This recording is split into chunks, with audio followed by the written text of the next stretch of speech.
life slow, rusted fading sun, falling memories of gold, whispers on the wind make me think of you. Where did all the time go?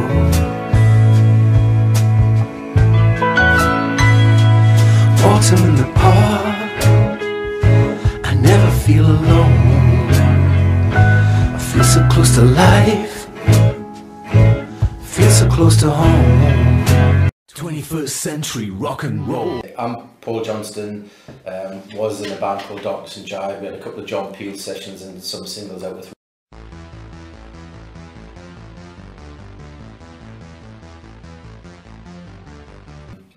I used to write all the songs pretty much with the help of a couple of lads in the band. I was the singer and the guitar player, and now play in a punk tribute band with Terry. And you know, Zombie Punk Squad that is, and we play a complete cross section of like the punk classics, if you like. We don't concentrate on one particular band. Do a mixture of, you know, Clash, Buzzcocks, Damned, Ramones, Iggy and the Stooges, you know, all kinds of, even Susie and the Banshees, kind of, you know, trying to, you know, do a female kind of band, a couple of songs from, you know, the women at the time, and you know, still play together now. And it's good fun, it's good energetic, good loud, fast, good fun music. 21st century rock and roll. It's good for the body, good for the soul. Give me fun. Now that Elvis is a zombie, let us under kingdom come. 21st century rock and roll. There is quite a, you know, good crowd comes to see us when we play. We actually do it, well, by the time we play this at the Clooney, we played the Clooney last year, and it was, you know, you get about 150 people in, which I know is not a massive crowd, but it's like, you know, good atmosphere.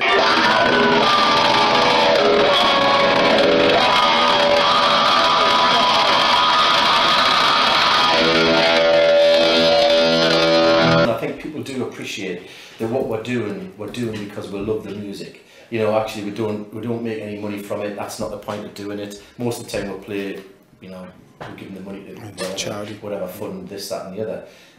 As I say, we do it because we're still fans of the music that we loved when we were teenagers.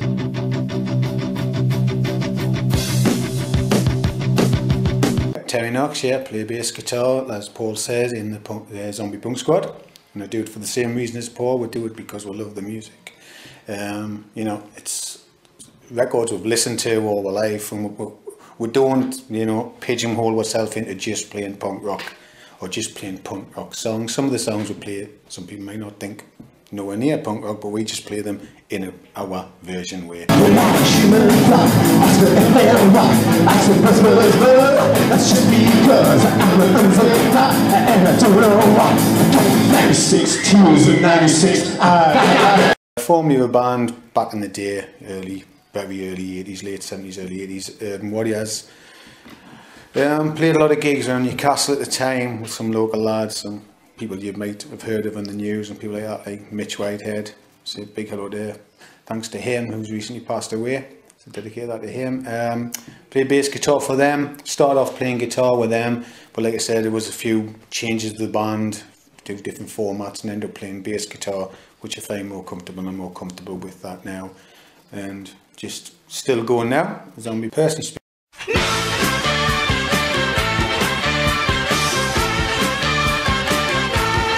I really did like Morrison and Bowie and that, and I always thought it was, you know, beyond your grasp. It was things you bought, and I used to go to the town on a Saturday, spend my pocket money, buy a big album, come home, read every lyric. Nowadays I couldn't probably remember it, you know, and that's what I love about albums and stuff like that.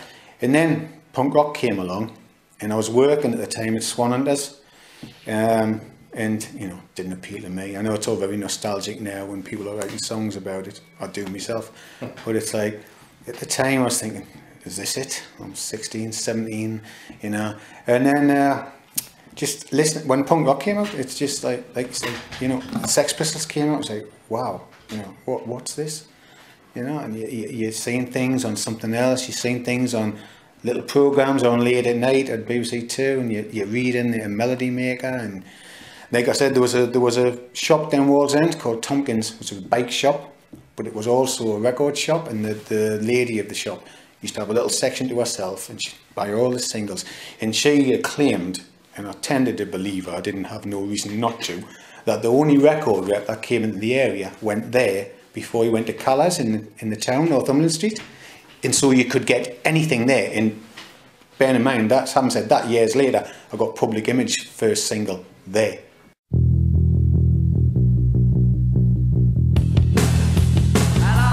About 20 minutes before, a friend of mine called Bri got it in Callers in the town. I'm thinking, maybe she was right. I have no reason to disclaim her for that.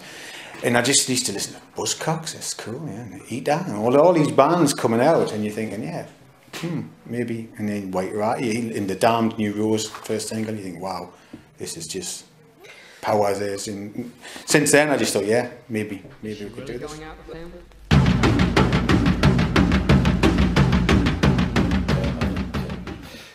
The fact that you had like this, you know, T-Rex bone that was really, really beautiful looking, I think very androgynous. And you had Bowie who came along after it, and there was a big kind of sexuality issue as well. And I think, you know, I come from a shipyard family as well. My dad and my brothers worked in the shipyards in Wallsend, and it was like a very macho, and not in a bad way. I'm not down in that, not at all. Just, you know, tough blokes, working class family. And then you see somebody like that on the telly, and you think, bloody hell, it's like an alien off another planet. And you think, well, there's a different way to be, you know, and it's inspirational, exciting, all that kind of stuff. And you think, well, you know, not that I consciously thought this, how do you get to that point? It's just like the excitement that you get. You want to play something, do something that makes you feel good, makes you feel good about yourself, and that music.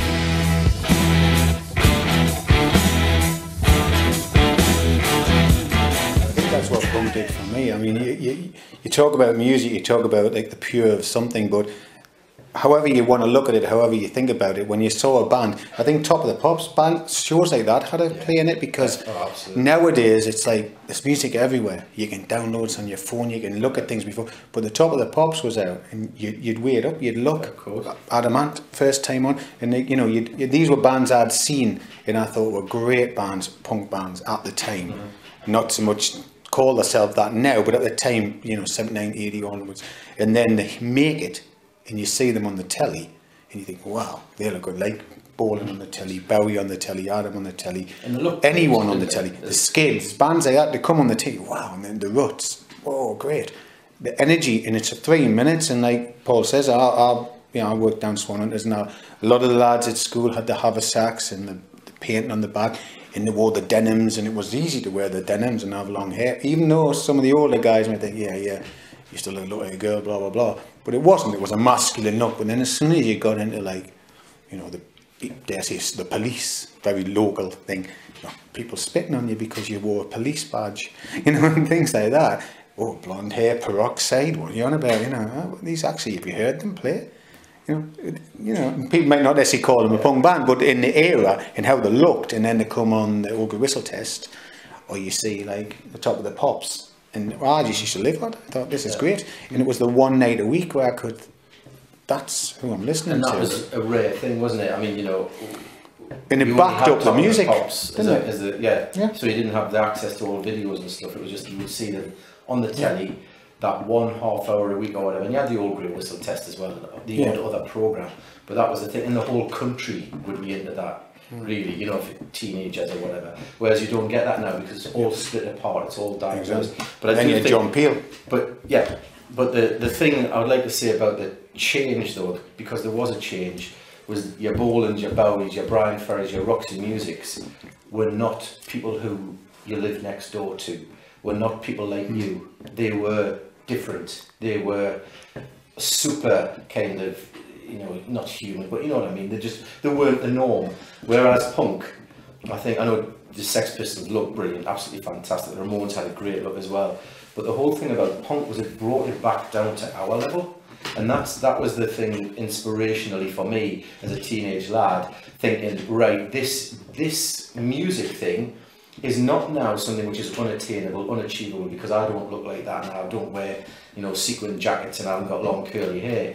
There's a lad there with really short hair that looks not that much different to me, playing this really loud, fast, energetic music and thinking, why don't we? Yeah. You know, that was the thing. Why don't we, friends, try to do something like that? And that's how it started. Ready, steady, go! I know a lot of young people now at the minute who play blues, and it's all a resurgence of the big, and they play guitar because they want to sound like Robert Johnson. They want that sound. Yeah. I never felt I needed or wanted that sound. No, I didn't, like Paul says, I didn't think I could be Mark Bolan. No, I didn't think I could. No. I didn't, when I looked at Mark Bolan, I didn't really listen to what he was playing. But when I heard what he was playing, I loved it. But I didn't look at what they were doing. I didn't look at Bowie and look at, you know, who was playing what. No. But I wanted to be in a band. So I didn't specifically think I want to go out and be a great guitar player. I've got a guitar and I played it and I thought, I'll not bother learning too much, I'll just play it and then it might come, it might not. I'll just be in a band and see where it goes. I didn't see it lasting more than 12 months. But then when I thought, well, I want to get a bit more serious, maybe we need someone who's a bit more nonce about them, who can play a bit more guitar, and I'll go into the bass and then I'll do this. Then I realised there's a lot more to that, etc., etc. And so I didn't go in it from that side, whereas a lot of people nowadays, and even then, probably went in and wanted to be Richie Blackmore, wanted to be, you know, whoever they wanted to be.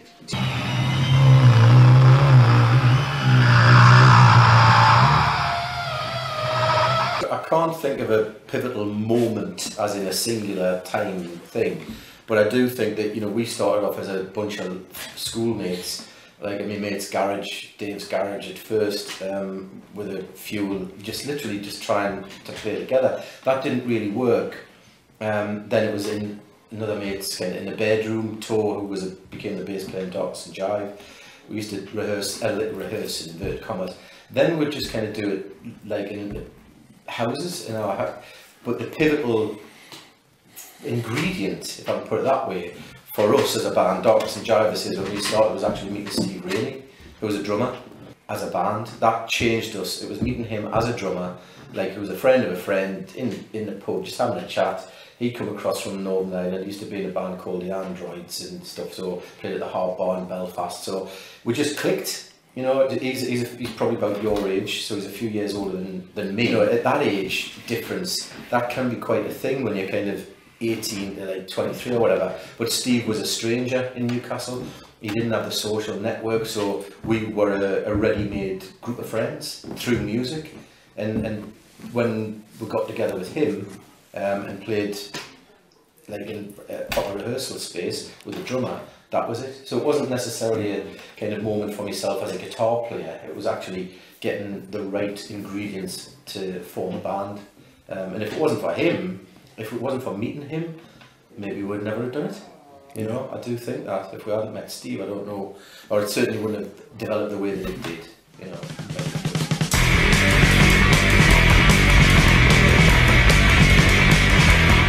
When you're a guy, you are cool. When you're a guy, you are nobody's fool.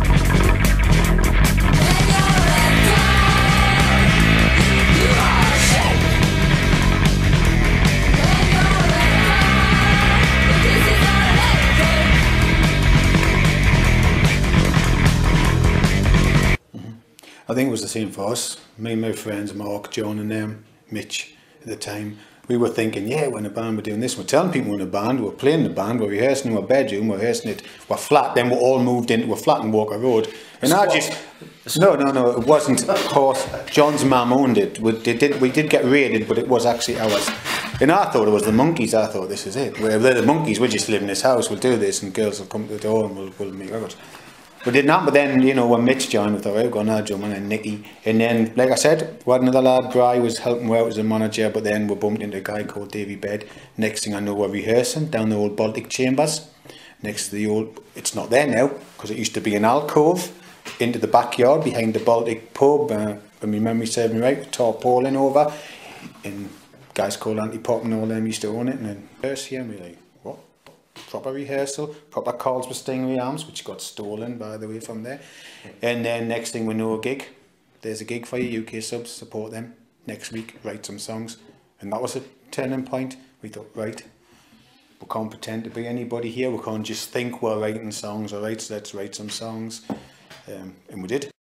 21st century rock and roll. I mean, like I said, I played Church Hall with Mark and I played city gigs. But first gig was with the UK subs.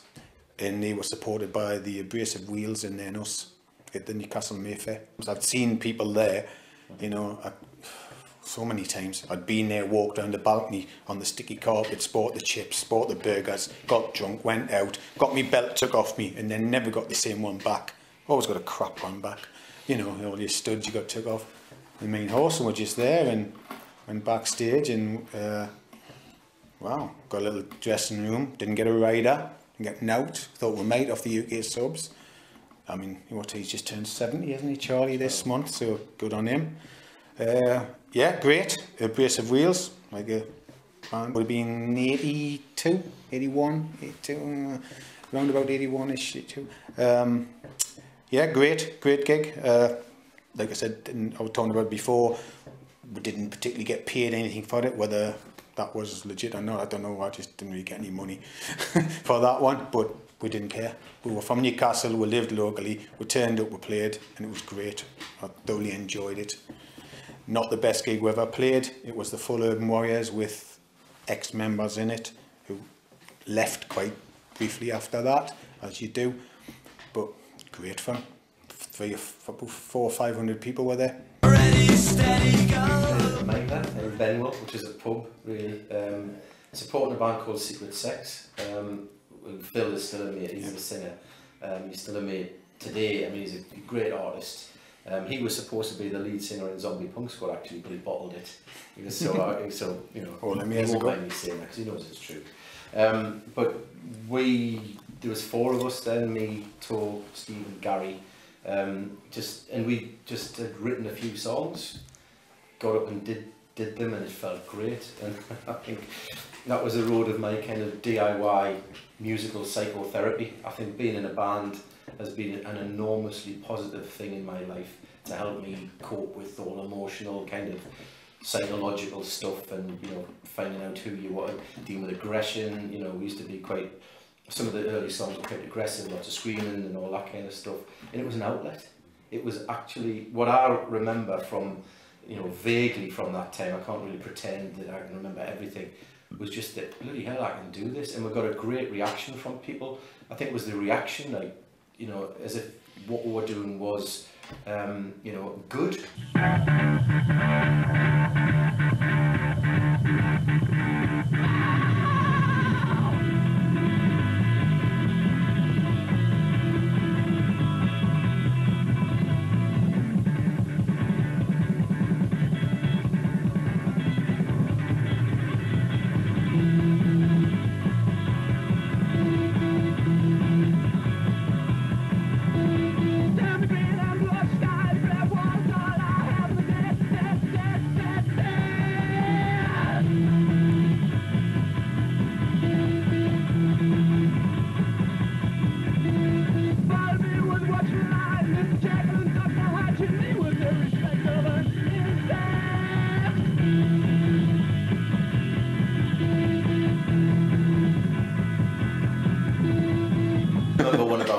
Because you know, I love music, I really do still to this. There are times I'll put a record on, I'll have my headphones on, and I get physical shivers down my spine. It's like there's a chemical reaction going on in my brain. And I remember saying that to one of my mates, like when he said, well, you're lucky. He said, you're lucky if you can get that physical sensation and get so much pleasure from something without any kind of artificial stimulants. Let's put it that way, because that's sort of the conversation we're having. Yeah. And I still, I mean, not as much, but I do think there is something, whether it's the wiring in your brain or whatever it is, there are certain songs, certain sounds of guitars or whatever, you know, just the melodies. I mean, I always feel like that. I mean, I know friends who are into music and into dance music and stuff like that, and they're into the drug type music and take this, and hallucinogenics, that type of thing. I mean, I'm no angel, but that's never been the buzz for me with music. And like for what I can pick one record. It's not my favourite record. I could never pick my top 10. I don't know how people do. I could never pick my top 100. But for instance, Eddie and the Hot Rods, do anything you want to do. If I hear that record, it's like, wow. Yeah. And I'm 53 now. Well, 53 next 2 weeks time, and I'll still jump about the room.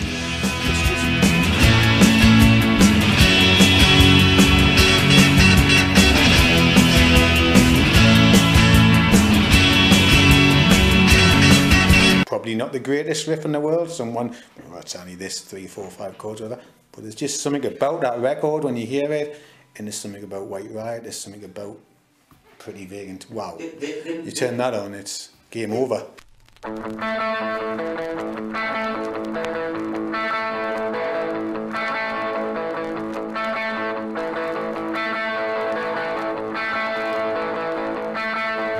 The world in which we live, which is, you know, certainly in the northeast of England, very industrial. You're not close to nature at all. I think, you know, I mean, I was brought up without any gardens, you know, backyards, all that kind of thing, animals and all that. You just didn't see, and apart from dogs and cats, goldfish and a budgie. That was it, you know. Rabbit. But you didn't, yeah. You had it. But you had no connection whatsoever with the natural things. And I think, like, as a human being growing up in that environment, the fact that you can feel something which is very primitive, instinctive, is maybe it is magnified or amplified in that way. So that music has been the one thing, and that's a constant thing in my life. I mean, I can remember like playing maracas. One of my earliest memories is playing maracas along to Do Wah Diddy Diddy. You know, I mean, so can you edit that from the tip? But that's and whatever the time of that I would have only been probably not much more than a toddler when that record was out, probably maybe 3 or 4 or something. And yet I can remember that. I remember, you know, the kind of Beatles, Yellow Submarines, or Nancy Sinatra, These Boots Are Made for Walking, you know, Son of a Preacher Man by Dusty Springfield. All musical things, my memories all associated like with a song.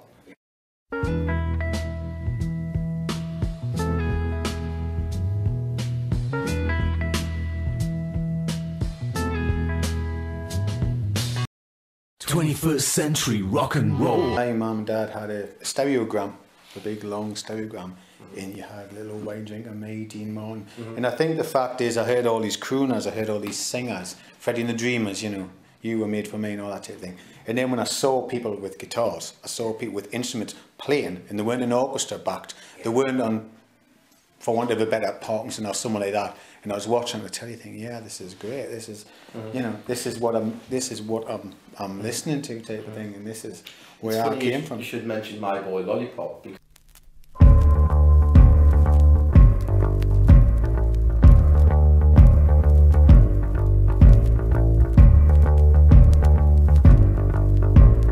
And I've got the single. I've still got that single, and I remember because that was quite an unusual. You know, it was a couple of years after the punk thing, really. But like that use of electronic music, and then, you know, your band was playing that night, which is quite, you know, ironic that you're kind of sitting here talking about stuff like it's like 30 odd years later, you know. But that was a great song. But oh, it's all very arty and educational. I'd like to go back to what Paul said. It's especially with the Zombie Punk Squad, with what we do. Whoever's been to our gigs, whoever's seen it, you know, we play. And it's like Paul said, when I play, when I'm actually on stage, when I'm actually playing, I'm 17 again. It's how I hear it in my head. I don't really care what, and I don't mean this derogatory, I'm not bothered. People always say to us, what about hecklers? And to be honest, when you play with Paul, you don't hear hecklers. If you can heckle, you've got a good bloody voice on you. We're louder than anything. You know, you need to be pretty loud. And we're like, yeah. And I don't get that in. I don't really mind. You can heckle if you want and do what you want. We don't get that. Really. I mean, I remember we played a gig with Joe Wilson. Yeah. That was cool. And you couldn't move. I mean, literally, it was absolutely I think it was packed. Packed 3 times the legal ability. It was ridiculous. Kind of there was some hardcore punks, people type thing and all that shit. But just blokes who loved the music, you know, absolutely fine. You know, once you play, once you hit that first few bars, as hard as nails, you play. You got all, you know, as people look sometimes. They were absolutely as good as gold. Yeah. They came for the right reasons. and they listened to the music and they went away happy. I think that's the key. One of them came back. Well, there's a few of them came back still. I think, oh shit, we're going to get beaten up here. But it was just like, oh, that song, mate. Who was that one? That was one of the Wire songs that were played. Because Wire, you know, not really a particularly well-known band, and would do the odd couple of Wire songs. And he was right. I thought he might have been, but he wasn't sure. And you know, when we did a gig at the Bridge Hotel, the last few before we did were to promote the album thing. When we did a magazine, and we did with the Buzzcocks in on the magazine, things like that we knew some people might get this. They might think this is how this is Shot by Both Sides, then go in from magazine, or then do Shot by Both Sides, go into a Buzzcocks song. And the guy says, great. He says, I'm playing a tribute band, and my band won't play that song because it's not popular. But we don't really think to play a popular song. We just think there might be a few guys here just like us in the 50s, might hit some notes, do a few songs that they'll want to hear. ATV, Action Time and Vision, no one plays that.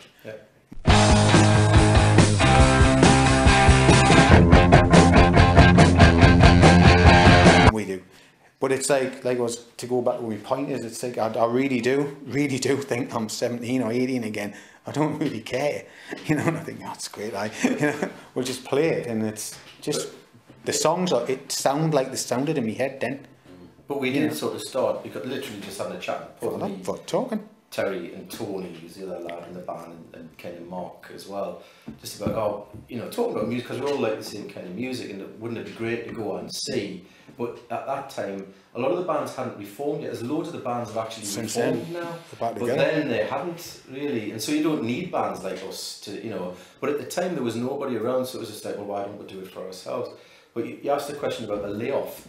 And I can give you a very brief potted history of kind of Darkness and Jive, because I was bitter and twisted for quite a while. I don't know how you felt when you kind of stopped playing, but we did a couple of John Peel sessions, had a couple of singles out, recorded an album which never got released. We recorded it like Jet Records, and Don Arden, he was like our manager for a while, and it was the biggest mistake we did. I think I talked about this with Trevor, signing to the major label, because all the stuff that we did, all the success that we had, was us doing it, going down to London with a 4-track cassette to give to John Peel, get people to sign a petition, which to get a venue in Newcastle, all that kind of self-motivated stuff that you do as an enthusiastic, naive kind of teenager.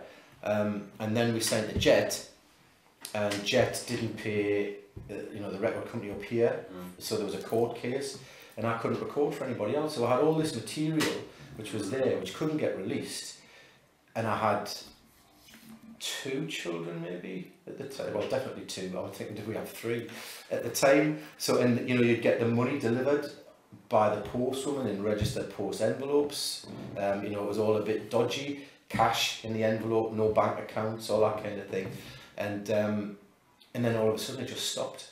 So I've got a family to feed, wife and kids, no money coming in, and had to get a proper job, and that was soul destroying, absolutely soul destroying for me, the person that I was and what I wanted to do with my life, and it took me a long time to get over that.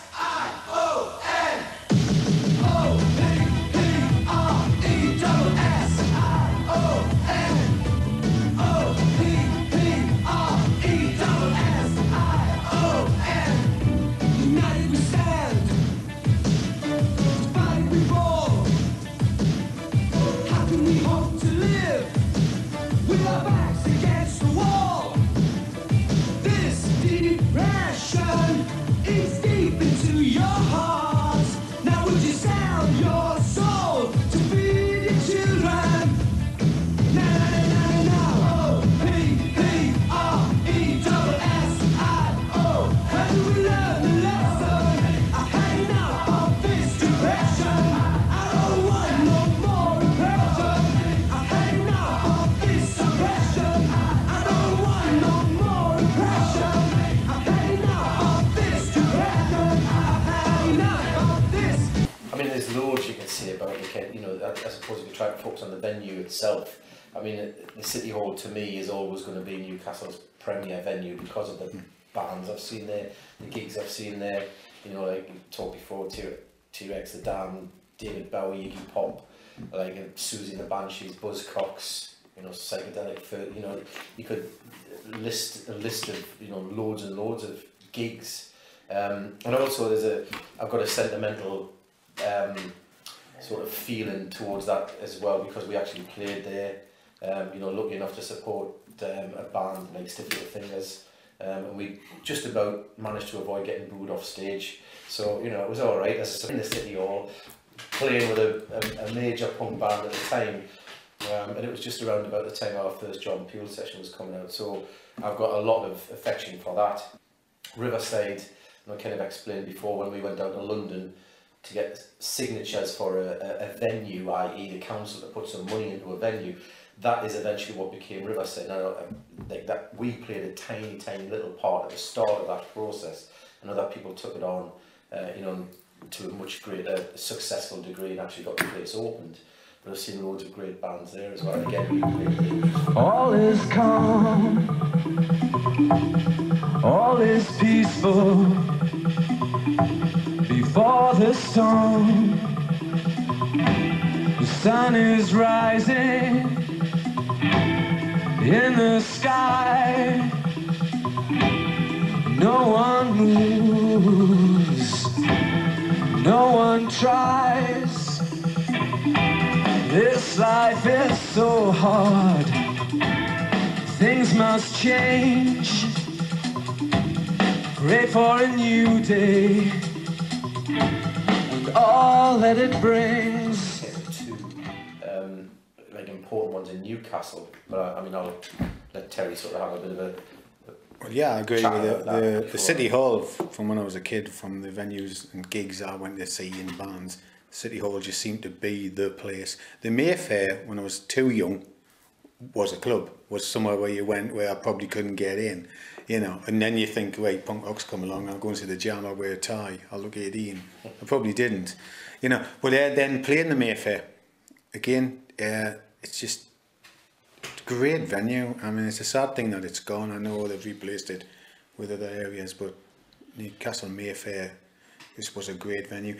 And then other places throughout the town, like we mentioned before, the Casablanca Club, places we'd heard of but never went to. But then when you're in a band, that was a gay club, wasn't it, Casablanca? Yeah, but then when you're in a band, you get like an open ticket to play these places. And you don't know why. That people don't want to play there, or you just get these venues, you play there. And then a lot of places we played were like local, like things that started up with a scene, like Bambas. Yeah. Bambas down the Big Market. I couldn't get in the Big Market pub for love of money. I couldn't walk in with a leather jacket on. I couldn't walk out with a leather jacket on, never mind get in. But when you play somewhere there, all of a sudden I could walk down the Big Market, if I could get down with my guitar, they're getting my head kicked in, sort of thing, and go to Bambas and play there. It was New Romantic Nights by Sean and Ray. It was just disco nights, punk nights, and you got the back room, and it was an old like music hall with your curtains. And we once got banned because we let off, the smoke machines went wrong.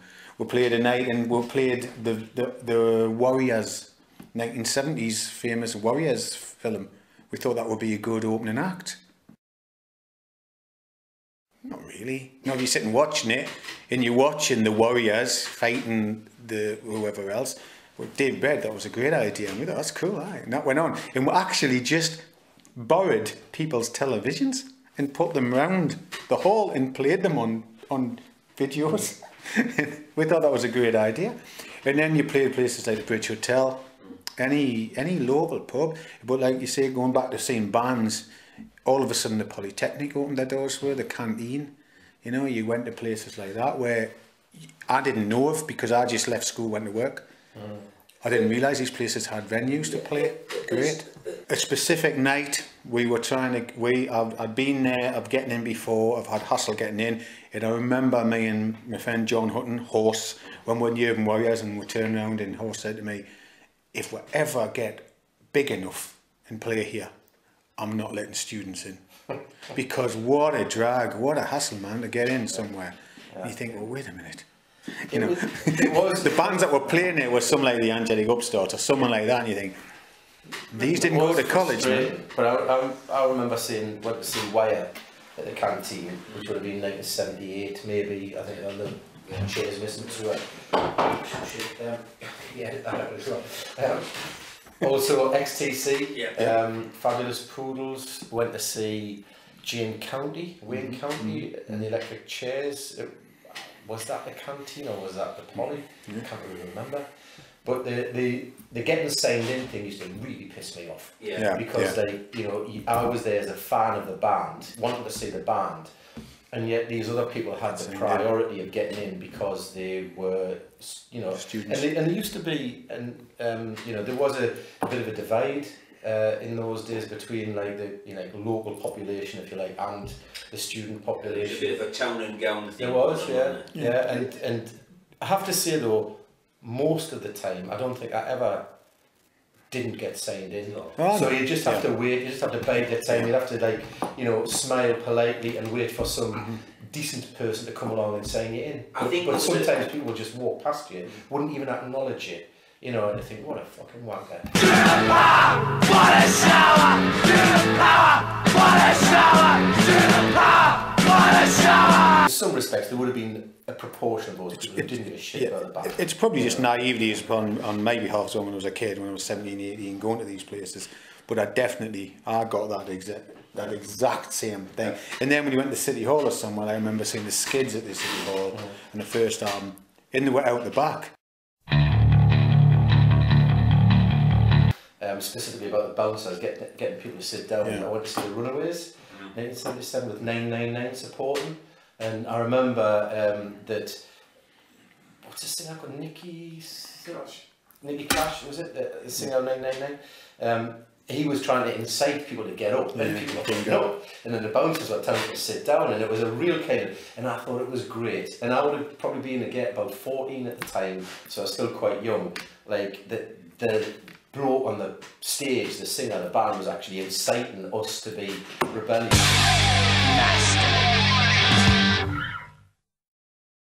I didn't sit down when Iggy Pop was on the stage. I didn't sit down when Mark Bolan was on the stage. You were just up on your feet from the very first chord or whatever. So there are, the bouncers might have been a pain in the arse, but they didn't sort of stop everybody, I think, all the time. Depends when you went. I mean, I went to see the Jam there, supported by, I believe, the Dickies, and it was fairly, it wasn't empty, but it was full enough for me. But thinking back in hindsight, there was room on the balcony, but they were quite a bit sort of like stringent at the end. They wouldn't let you dance around. The bouncers were like telling you to stop sitting in your seats, and poor well, I wasn't liking that. And the Dickies, the Dickies were jumping around the place, everyone was going to go on. And then last time I saw the Ants there, Adam the Ants, when he were famous before they played gospel, played the City Hall. And it was on, I think, North East News with Mitch and them. And we were just hanging around, didn't even have a ticket, didn't want to go. It was just, I won't ever remember us. Someone gets famous and I don't begrudge it. I think it's a brilliant thing. And we got on the guest list. We didn't have a seat. So we would stand down the aisle, thinking, shit, we're going to get hired out here. But he just went, lads, and sort of type of thing. Great. Off I went in, just stand down the aisle, and the bouncers didn't give her no grief. But it was so full, nobody, could really dance around. So I think it's just like horses for courses, really. I just remember the bar always being really busy. 21st century rock and roll. I must admit, I can remember, like getting past, and so the gig would start, and you'd have your seat, but actually leaping over the seats to get further down the front. I've done that loads of times. So there must have been some kind of. I think what you've got to do, you've got to time your run. No, seriously. Think about if you time your run and you can get in there early, then they don't stop you. But once people start to do that, then they close ranks and they stop people from moving further forward. I think I can remember a few gigs like that. It's something you don't think about it at the time, do you? You're just playing a venue, and the City Hall was the venue. Then outside of the City Hall was all the smaller venues, like Hofstra House. Playing Hofstra House, Beer Keller, Dingwalls, playing like any of the pubs out there, I mean, they were good. Guildhall. They were good venues for bands like us because they were great. There was somewhere to play, decent sound systems, and get a decent crowd in. But I mean, we played the Mayfair, we played Tiffany's, we played the Beer Keller, we played so all of those kind of, and loads of pubs though. I mean, and Spectrum. There was always somewhere on. That's where we first started rehearsing. We never played there, but we played Newcastle or apart from being like in a band and having opportunities to do music and do what we want, there was opportunities for people like Manus and Brendan and people that I used to know who used to do like opportunities to open up an alternative disco scene, Delby. to play the Delby. Yeah, Zap Delby playing the was great Delby, you fun. know, Zap. Playing places like, you know, just anywhere, like you say, the Hofbrauhaus, places like that. People had an opportunity to put their own little sort of, for want of a disco on, and then maybe, oh, we're having a live band today, we're having this today. It give like an entrepreneur sort of person a bit more of a outlet as well. Yeah. That's The what I Delby feel. was a great venue. The Delby was good. And that would have been in the Next to Mayfair. late, like 1981, 81. something like that. It's Well, I was married in remember. 83, it was before then. Me and Jack were going out then, so that would have been from 81 onwards, I think. So it would have been, you know, when I was about 18. And we never played there, but I remember seeing a couple. I mean, Mark's band played there. Esther Visions and I think no, so. Dada played there. I saw them play there. So there was bands on, but it was Zap like mainly played a club, a nightclub. But like for young people, and you're talking about the Casablanca Zap club, which is played a gay club. The Senate Mixed bar performers, was a gay bar, but you'd get like, I mean, you used to drink in the Senate. Well, I've got pictures in my bag from the Zenith bar. It's the place you got in without any hassle. And it had a great jukebox. I had loads of Bowie records on the jukebox, and it was a tiny little narrow bar.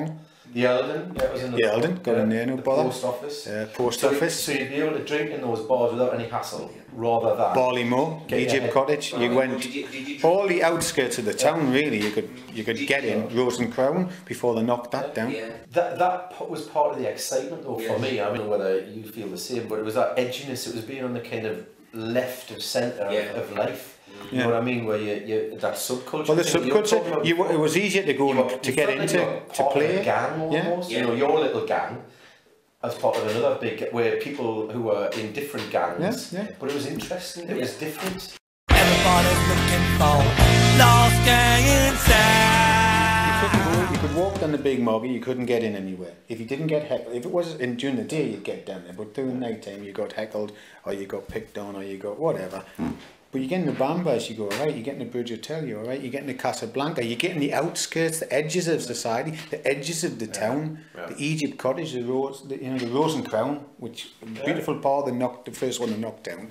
The Barleymoor, you got in all these places, the Baltic pub, which was legendary for villains working in there, you know that. But you got in because they didn't care; they took your money.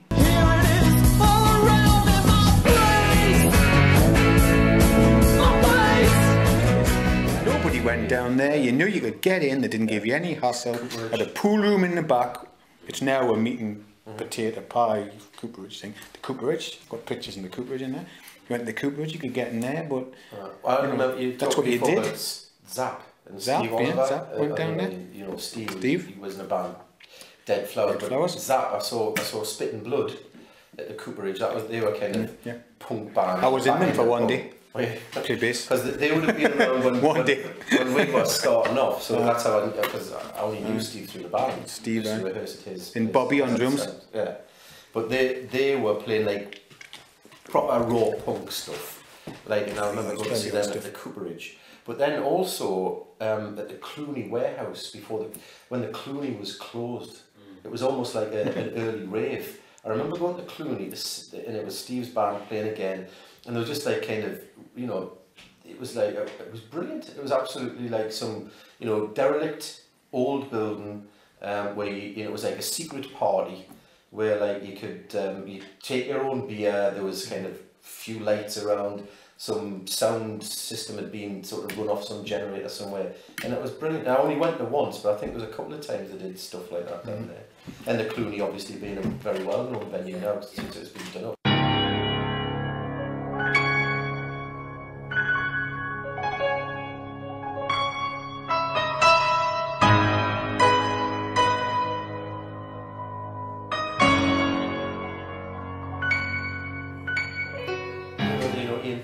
I do know. Yeah, well, he came to see us a couple of times, and he, you know, was quite keen on us. And he had the Bedrock show on Newcastle Radio and stuff like that. So there was him. He was around, and he used to write for the sounds and melody maker at NME. So he was there, but I think with the kitchenware thing, I mean that was a strange kind of, because it was very successful. You know, you had some bands went on to do some really, like, you know, good stuff, but it was almost like you know, that the label was more important than the bands. And I mean, you know, we we tried to get involved with them, but they didn't want to know. I think because we were too punky, we didn't fit, you know, and I think that, you know, our music was kind of post-industrial, new wavy kind of post-punk stuff, quite aggressive, just absolutely didn't fit with their model, which is very American. Postcard. Yes, they were postcard. Nice one, that's a good one. But postcard and American as well. All that kind of Cane Gang stuff and Cane Gang stuff and so almost like the soulful. Yeah, the what's that band? It was just a bit more you know, respect yourself, and it was very much that kind of American soul thing coming through.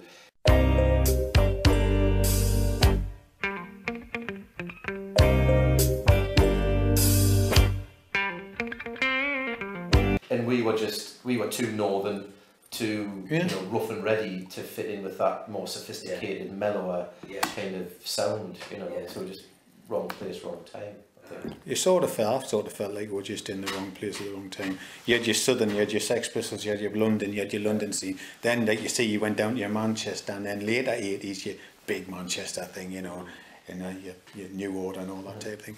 And then in Newcastle at the time, when I was thinking, there was always something happening. There was always a band on somewhere, some pub latching on, someone just giving you that empty room, which would be empty anyway. You know, like the Bridge Hotel at the time when I used to go to the punk gigs upstairs. Someone just turned up with a record player. That was it. You know?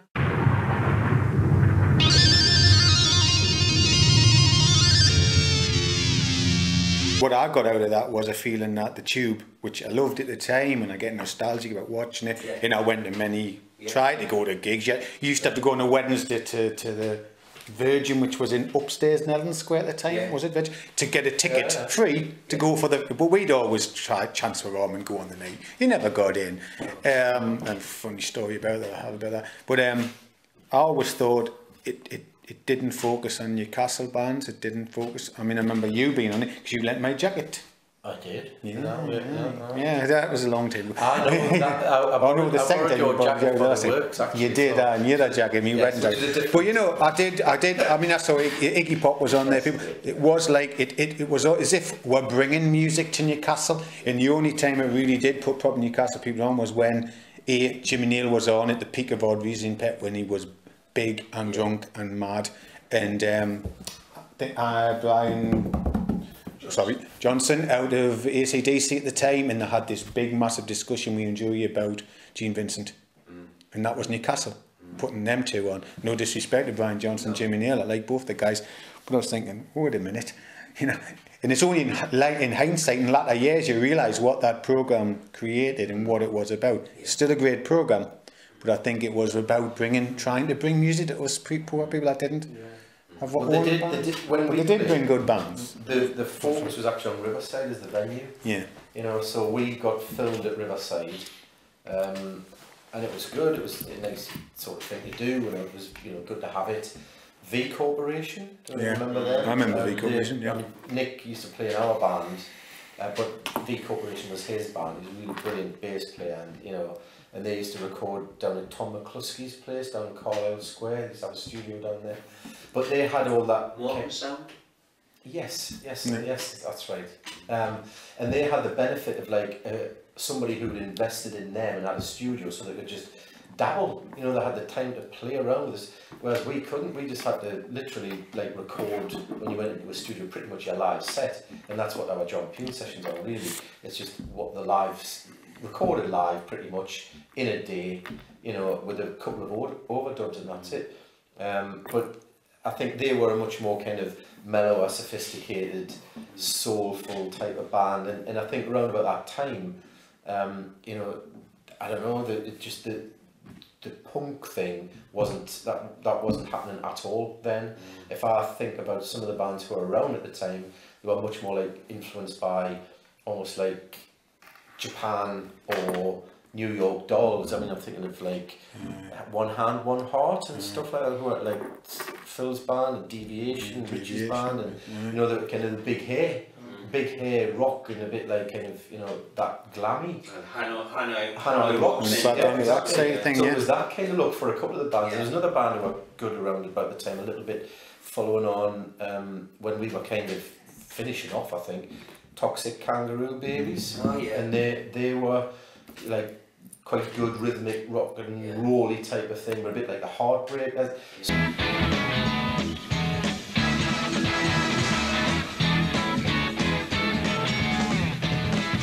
And it's a blind date.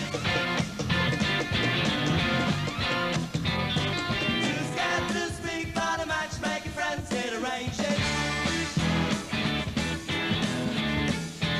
So the music, I don't think, was very interesting. If I'm absolutely hand on heart, I'll say the bands who I can remember, and there might have been, and there probably are, lots of other people around who I wasn't aware of because they didn't play gigs or whatever, not many gigs, or I didn't see them. But the stuff that I can remember, it was all a bit derivative of other things, and there wasn't any kind of real creative spark happening. There was bands playing gigs, but not really an awful lot of interesting stuff happening. And somebody can probably shoot me down in flames and say, what about such and such, what about such and such? You know, I cannot remember as I'm talking to you now.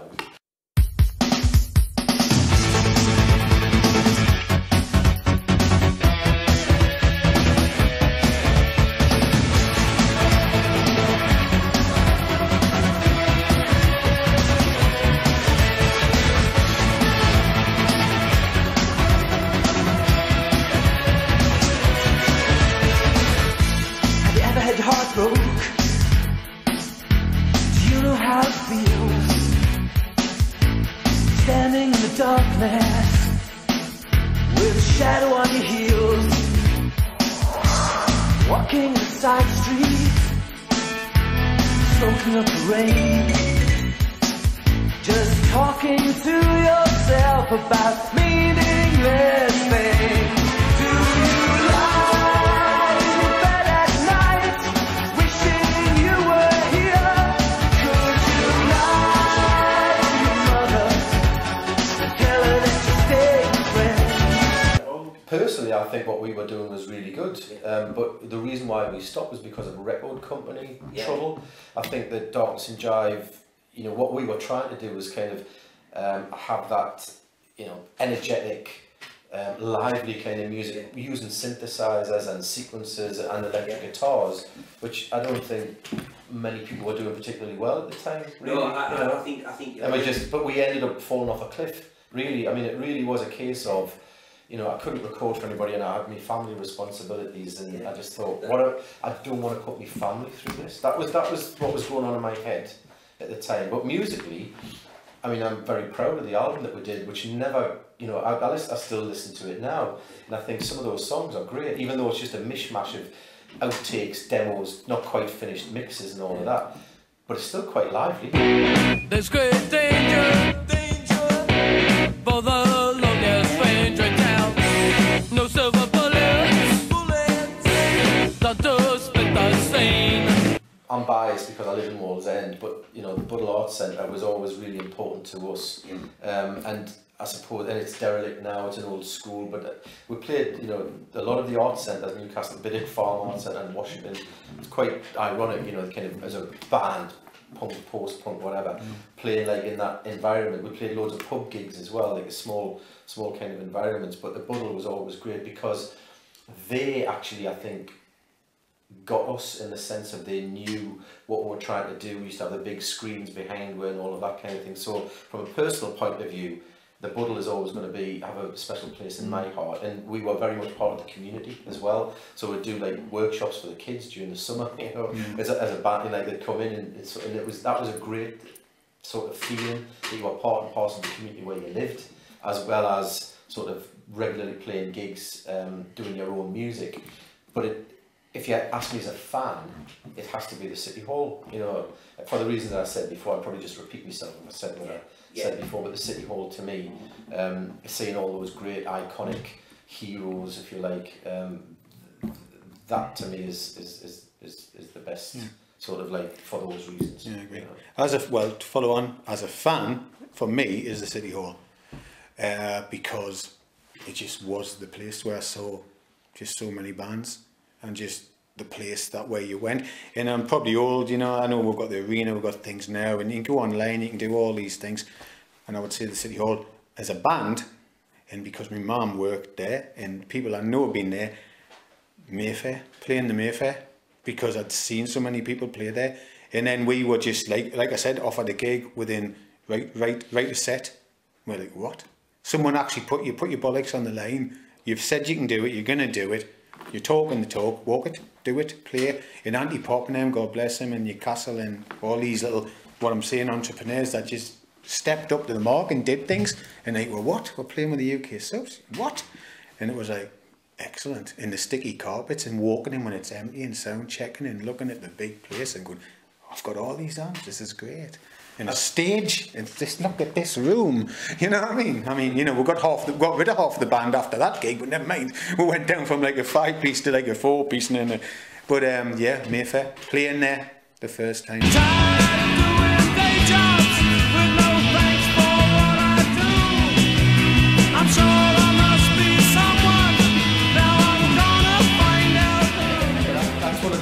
About being in a band, though, you get to see that side. You get to see the seedy underbelly of, you know, life, and going into the places in the middle of the day, and you're the only ones. I still love that. You love I it, hate sort of like setting up and all the leads and all the leads aren't working and stuff, but actually getting into the venue, getting prepared to do the show is a great. Well, that's it. And then he would turn up and play and think, yeah, right, we're here.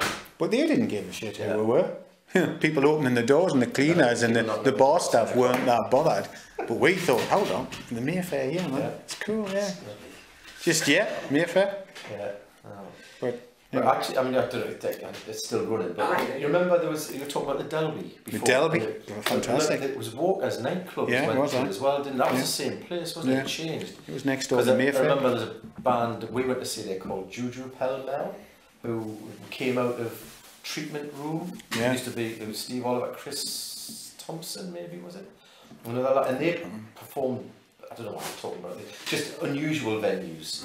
You know what I mean? Like they performed in like this cage that they built with like nets, so they was projecting across. It was great. It was, I mean, and there was there were some really creative people around. But I've got their album actually upstairs, but I don't think they sold any records, really, hardly played any gigs. But there were some really good creative people. You could like play anywhere, couldn't you really? Did their own thing.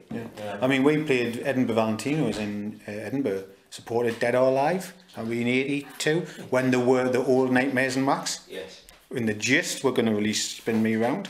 And then the most unusual place I ever played was on top of the generator at the Moat House Hotel, just along the coast road from here, on Royal Wedding Day. There's a protest to the Royal Wedding. That would be what, 19... That was the married in 1980. Charles and Diana wedding. Charles and Diana wedding, yeah, the Royal Wedding. Aye. There's been another one since. And we played there, and Sean Young, our guitarist, was off on holidays. We barely play guitar, but we actually went and turned up and played, and they had a step ladder laced to the top of the generator cabin, which would probably be about this diameter, and we had to climb up there once and play on top of it and we followed a band called 7 Up, and literally had 7 Up t-shirts on and everything, and it was like they were saying with the Beach Boys. There's another one. Sorry, just another one. Before really the Arts Centre in Walden, there was the Charlotte Street Arts Centre. Yeah, I used to play there when I was a kid.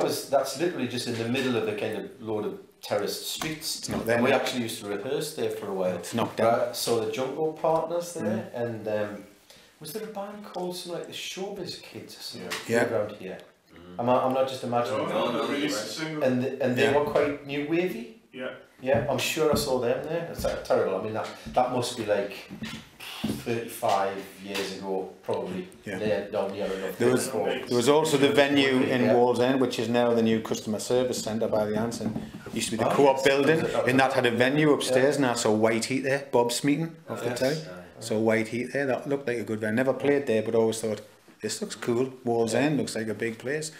Other than playing the Miners Club or the Comrades Club or the thing Carville Bar where we played and fell through the floor. Lots of pub gigs we played, and there's still like you can do that now if you want to, but which we do from time to time. Right then. All right. Good. 21st century rock and roll.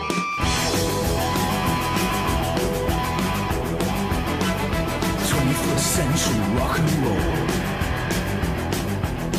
It's good for the body, good for the soul. fun.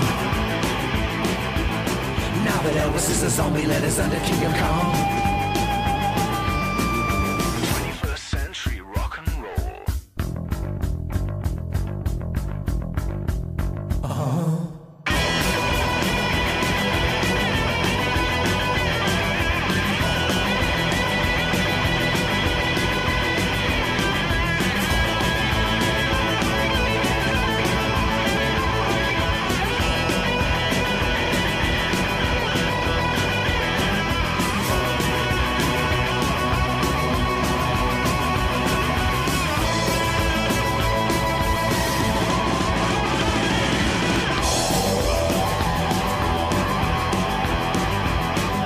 21st century rock and roll. The time is right here, right now, let's go. I wanna hear a sound that gets me high, high, high, high, high, high, high, so I can reach up to the stars and pull them from the sky. Death to the past, death to the young and old. Death to us all, but long live rock and roll. 21st century rock and roll.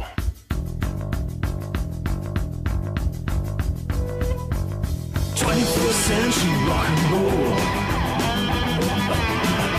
21st century rock and roll. 21st century rock and roll. 21st century rock and roll.